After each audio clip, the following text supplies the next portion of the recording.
اجازت نہیں دیتا وہ تیل نہیں خریدتے. اور وہ اور بڑی چیزیں ہیں. ہم نے ان کی جنگ میں شرکت کی. ایک دھبکا پڑا, ایک ٹیلی فون میسج آئی, چاروں شانے چت ہو گئے. ہمارا جو اس وقت کا سربراہ تھا, اور اپنے 80,000 لوگوں کی قربانی دے کسی اور کی جنگ میں شرکت کر کے. میں اکیلا لگا رہا, بار بار کہتا رہا کہ یہ بہت بڑا ظلم کر رہے ہیں, کسی کی جنگ میں جا کے اپنا ملک کی تباہی کر رہے ہیں. اور مجھے ہر قسم, مجھے یہی لوگ, یہی میڈیا میرے پیچھے پڑ گئے کہ جی طالبان خان ہے, جی یہ وہ ہے, یہ پرو دہشت گرد ہے.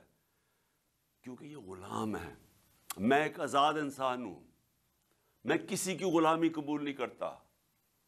میں لا الہ الا اللہ میرے دل میں ہے. میں نے آج تک کبھی کسی کے سامنے نہیں جھکا, اور میں چاہتا ہوں کہ نہ ہی میری قوم, اور خاص طور پہ آپ جو ملک کا مستقبل ہے, اپنے آپ کو آزاد کر لیں. ایک قوم بنتی تب ہے جب وہ قوم فیصلہ کر لیتی ہے کہ ہم نے اپنے پیر پہ کھڑا ہونا ہے, ہم نے خوددار قوم, غیرت مند قوم بن کے رہنا ہے.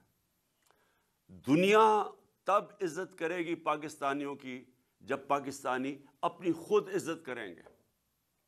جب یہ ایک دنیا کا اصول ہے, کبھی اگر آپ نے اپنی عزت کروانی ہے دنیا سے, پہلے اپنی عزت خود کریں. جب آپ بیکاریوں کی طرح کبھی وہ جو کہتا ہے کہ میں مانگنے تو نہیں آیا لیکن میں بڑا مجبور ہوں, تو جب آپ کا پرائم منسٹر جا کے اس طرح کی باتیں کرتا ہے تو اس کو تو خیر, وہ تو بے شرم لوگ ہیں, ان کی تو عزت ہے ہی کوئی نہیں, چوروں کی کیا عزت ہوگی. لیکن وہ ساری قوم کی عزت ختم کر دیتے ہیں, ہر پاسپورٹ کی عزت چلی جاتی ہے. تو میں آپ کو جو آپ میرے فیوچر ہیں, یہ یاد رکھیں کہ یہ جو سب سے پہلے یہ بے شرمی کی زندگی گزارنی پڑتی ہے نا, ہاتھ پھیلا کے, جو اپنا پیسہ چوری کر کے ملک سے باہر بھیج دیتے ہیں, اربوں ڈالر کی پراپرٹیز میں وہاں رہتے ہیں بادشاہوں کی طرح, اور باہر لوگوں سے قرضے مانگ رہے ہیں کہ ملک چلانے کے لیے قرضہ چاہیے. تو یہ جو میرا دوسرا پوائنٹ یہ ہے کہ ہم ایک ملک وہ دیکھنا چاہتے ہیں, اور یہ مشکل راستہ, آزادی کا راستہ آسان نہیں ہوتا. آزادی کے لیے قربانیاں دینی پڑتی ہیں. جو ملک آزاد ہوئے ہیں قربانیاں دی انہوں نے. اور ایک اور میری بات یاد رکھ لیں, آپ نماز میں صرف اللہ سے ایک چیز مانگتے ہیں کہ اللہ مجھے ان کے راستے پہ لگا جن کو تو نے نعمتیں بخشی ہیں, اس راستے پہ نہیں جو اپنی تباہی کے راستے پہ چلے گئے. جو تباہی کا راستہ ہے وہ کئی دفعہ آسان راستہ ہے. وہ لوگ بڑا آسان راستہ لگتا ہے, جی ہم ایڈ لے لیں گے, دیکھیں جی محنت کریں گے نہیں, ایڈ لے لیں گے تو وہ پیسہ آ جائے گا, تو چلے جی ہم اپنا ملک تھوڑی دیر کے لیے چلا لیں گے. یہ تباہی کا راستہ ہے. جو آپ کی عظمت کا راستہ ہے, جو آپ اللہ سے مانگتے ہیں ہر روز نماز میں, وہ مشکل راستہ ہے. وہ نبی صلی اللہ علیہ وسلم کا راستہ ہے, وہ آسان راستہ نہیں تھا ان کا. ان کی زندگی پڑھیں, مشکلوں کا راستہ تھا. لیکن کسی انسان کو وہ عظمت نہیں ملی. وہ چھوٹی سی ایک ریاست کھڑی ہوئی اور اس نے دنیا کا کئی سو ہزار سال تک مسلمان دنیا کی پاور بنے رہے. تو وہ ادھر مدینہ کی ریاست میں اصول طے کیے گئے تھے, اور سب سے بڑا اصول یہ ہے لا الہ الا اللہ, نہیں ہے خدا سوائے اللہ کے. ان کے پاس بھی 2 سپر پاورز تھیں, وہ بھی ان سے ایڈ مانگ سکتے تھے, مدد مانگ سکتے تھے. نہیں, انہوں نے اپنے پیروں کے اوپر کھڑا ہو کے ایک عظیم قوم بنے. اور انسان کا پوٹینشیل ڈیولپ ہی تب ہوتا ہے جب وہ اپنے پیروں پہ کھڑا ہوتا ہے. آپ آج وثاقیاں لے کے چلنا شروع ہو جائیں, آپ کی ٹانگیں کمزور ہو جائیں گی. آپ جب اپنے پیروں پہ کھڑے ہوتے ہیں آپ مضبوط ہوتے ہیں. آپ جتنا مشکلوں ریزسٹنس ویٹ اٹھاتے ہیں آپ کے بازو تکڑے ہو جاتے ہیں.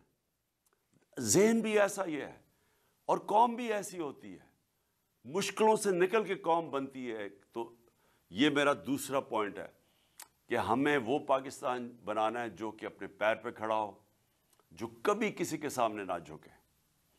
اور تیسری چیز, یہ تیسری میں نے آپ کو سب سے امپورٹنٹ چیز بتانی ہے کہ دیکھیں آزادی خوشحالی ایک چیز کے اوپر ڈپینڈ کرتی ہیں, انصاف.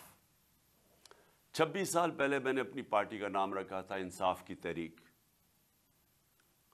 انصاف کی تحریک کا مطلب کیا ہوتا ہے؟ Rule of law. Rule of law کا مطلب یہ ہوتا ہے جو انسان کے معاشرے اور جانوروں کے معاشرے میں فرق کیا ہوتا ہے. جانوروں کے معاشرے کے اندر طاقت کی حکمرانی ہوتی ہے. جو شیر ہے وہ بادشاہ ہے کیونکہ وہ سب سے طاقتور ہے, اور جو اس سے کمزور ہے وہ اپنے سے کمزور کے اوپر ظلم کرتا ہے. جتنا کمزور ہوتا جاتا ہے, وہ بلی ہے وہ چوہے کو پکڑ لیتی ہے, اس سے جو تکڑا ہوتا ہے جو لیپرڈ ہے وہ کوئی ہرن کو پکڑ لیتا ہے, بادشاہ وہ گائے کو پکڑ لیتا ہے. یعنی جو طاقتور ہے وہ اپنے سے کمزور کے اوپر ظلم کرتا ہے. اس کو جنگل کا قانون کہتے ہیں. انسانی قانون, اس کے اندر انصاف ہوتا ہے. یہ فرق ہوتا ہے, اصل میں یہ فرق ہوتا ہے انسان اور جانوروں کے اندر. اللہ کے جتنے بھی پیغمبر آئے وہ ان کی سب سے بڑی میسج یہ تھی انصاف کی. وہ سارے مظلوموں کے ساتھ کھڑے تھے. حضرت عیسیٰ, ان کے اوپر ایک نئی کتاب نکلی تھی دا زیلٹ, اس میں وہ غریب طبقے کے ساتھ کھڑے تھے, جو رومن امپیریلزم تھی اس کے خلاف کھڑے تھے, جو کہ یہودی جو کلرجی تھی, جو ایلیٹ تھی, اس کے خلاف کھڑے ہوئے تھے, کیونکہ وہ دباتے تھے کمزوروں کو. ساری دنیا کی تاریخ میں کمزور, جتنا معاشرے کے اندر جنگل کا قانون ہوتا ہے اتنا ہی طاقتور کمزور کے اوپر ظلم کرتا ہے. جتنا ہی معاشرے کے اندر انصاف ہوتا ہے وہ معاشرہ وہی اوپر جاتا ہے. تو حضرت موسیٰ فرعون کے سامنے کھڑے ہوئے کہ وہ ظلم کر رہا تھا لوگوں کے اوپر. حضرت ابراہیم نمرود کے خلاف کھڑے ہوئے. ہمارے نبی صلی اللہ علیہ وسلم مکہ کے جو کفار تھے ان کی ایلیٹ کے خلاف کھڑے ہوئے, رائے حق ادھر انہوں نے بلند کی. تو جو آپ سب کی جو سب سے بڑی ذمہ داری ہے, اب میں آپ کے اسٹوڈنٹ سے بات کر رہا ہوں, آپ کی سب سے بڑی ذمہ داری ہے جو اللہ آپ کو حکم کرتا ہے قرآن میں, جہاد کا. جہاد ہے ظلم اور ناانصافی کے سامنے کھڑے ہونا. اللہ نے کیوں ہم سب کے اوپر جہاد فرض کیا ہے؟ اللہ نے اس لیے ہمارے اوپر جہاد فرض کیا ہے کہ جب ایک معاشرہ ظلم اور ناانصافی کے سامنے اپنی آواز بلند کرتا ہے وہ اپنے آپ کو آزاد کر لیتا ہے اس سے. اصل آزادی تو آتی ہے انصاف سے, کیونکہ انصاف آپ کو حقوق دیتے ہیں. امریکہ کے اندر دو بہت بڑی موومنٹ شروع ہوئی تھی. ایک تھی سول رائٹس موومنٹ, 1960 کی دہائی میں شروع ہوئی تھی. وہ کیا تھی؟ یونیورسٹیز کے اندر نوجوان کھڑے ہوئے, انہوں نے کہا کہ جو بلیک افریکنز ہیں, جو کالے ہیں, ان سے ظلم کیا جا رہا ہے, ان کو برابر کے شہری نہیں سمجھا جاتا. تو سول رائٹ موومنٹس کسی پولیٹیکل پارٹی نے نہیں شروع کی تھی, وہ امریکہ کے یونیورسٹی کیمپسز کے اندر شروع ہوئی تھی کہ انہیں کیا ان سے انصاف کیا جائے. اس کے بعد جو ویتنام وار تھی, جو امریکہ لڑ رہا تھا ویتنام میں, کون کھڑا ہوا تھا اس کے خلاف؟ یونیورسٹی کے اسٹوڈنٹس. وہ کھڑے ہوئے تھے کہ آپ جا کے ظلم کر رہے ہیں ان لوگوں کے اوپر, آپ بمباری کر رہے ہیں, انہوں نے ہمارا کیا بگاڑا ہے ویتنامی سے. تو یونیورسٹیز میں وہ موومنٹ شروع ہوئی تھی. برطانیہ کے اندر 20 لاکھ لوگ نکلے تھے سڑکوں کے اوپر عراق کی جنگ کے خلاف, کہ جب برطانیہ عراق کے اندر شامل ہوا تھا. یہ جہاد کر رہے تھے سب. جب بھی آپ ظلم اور ناانصافی کے خلاف اپنی آواز بلند کرتے ہیں, یہ اللہ نے اس کو جہاد کا رتبہ دیا ہوا ہے. جہاد تب ہوتی ہے جب آپ کمزور کے ساتھ کھڑے ہوتے ہیں. انصاف کمزور کو چاہیے ہوتا ہے. طاقتور ہمیشہ اپنے آپ کو قانون کے اوپر رکھتا ہے. یہ جو فیوڈل کلچر کیا ہے, یہ جو وڈیرے کرتے ہیں بیچارے غریب لوگوں سے, یہ کیا کرتے ہیں؟ ان کو انصاف نہیں دیتے, ان کے اوپر ظلم کرتے ہیں.